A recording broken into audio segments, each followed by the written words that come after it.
Қайырлы күн достар, бүгін сіздермен тары мен талқаннан қазақтың ұлттық десерттерінің бірі жент және де майсөк жасайтын боламыз. Бұл тәттілерді ауызашар кезінде жасаған өте тиімді, адамның қарнын тоқ тұтады. Сонымен қатар тары мен талқан адамға күш-қуат береді, бауырдың және де бүйректің жұмысын жақсартады, қан қысымын реттейді және де ішек қарынның жұмысын жақсартады.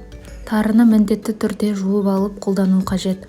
Ең алдымен асты қалыңдау ыдысымызға тарымызды жуып алып салып аламыз. Сосын барып сүтімізді құйып, біздің тарымыздың үстінен жоғары болуы қажет. Сосын бір қайнатып, 2 ас қасықпен қантымызды және де шым-шым тұзымызды салып аламыз.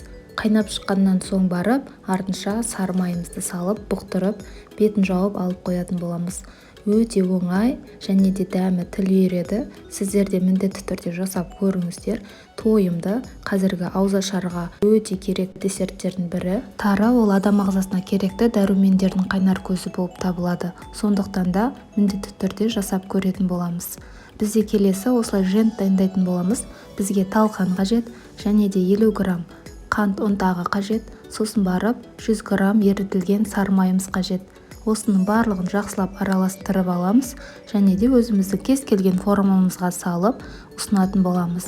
Бар жоғы 3 қана зат қажет болады. Сонымен қатар талқанның құрамында С дәрумені және де В тобының дәрумендері иммунитетті күшейтеді және де жүйке жүйесінің жақсаруына әсер етеді. Талқанның құрамында темір, кальций, магний, мырыш, фосфор кездеседі. Бұл микроэлементтер қанның аздығына, сүйек, шаш, тырнақ саулығына өте пайдалы. Тары мен талқаннан жасалған тағамдар адам ағзасына күш-қуат беріп, иммунитетті көтереді. Бір кесе сүтке тарыны бөктіріп, жеген адам күні бойы тоқ жүреді. Және де 30 күн ораза кезінде халықтың тары талқан жейтіні де сондықтан. Сол себепті сіздерде міндетті түрде қазіргі ораза кезінде ауызашарға міндетті түрде дайындап қойыңыздар. Бұл біздегі талқан қуырылған бидайдан жасалады және де арпадан, жүгеріден ұнтақтап дайындалатын тағам түрі. Күріш талқаны көмір су мен микроэлементтерге бай, сонымен қатар талқан ағзадағы зиянды заттардың шығуына ықпал етеді. Қазақ халқында ежелден ақ ұлттық тағамдар қатарында талқанның орны ерекше болған, сонымен қатар күш беретін құнарлы тағам ғана емес, емдік қасиеті мол азық болған. Әсіресе бұл балаларға, жүкті әйелдерге, қарт кісілерге пайдасы өте зор. Ғалымдардың айтуынша күніне 200 грамм талқан жеген адам қан аздығы ауруынан толығымен айығады екен.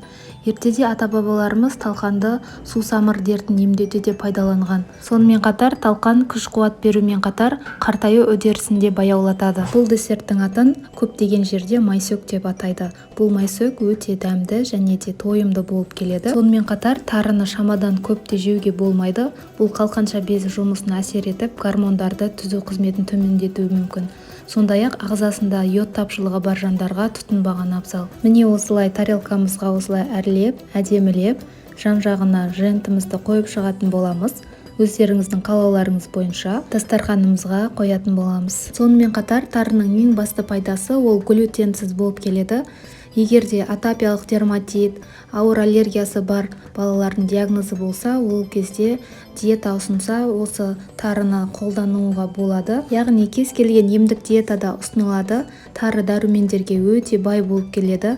Құрамында кальций, магний, темір, мыс, калий, фосфор, фолий қышқылы және де С және Е витаминдері кездеседі. Достар, сіздерге пайдалы болса, лайк басып пікірлеріңізді қалдыра кетіңіздер және де менің каналыма тіркелуді ұмытпаңыздар.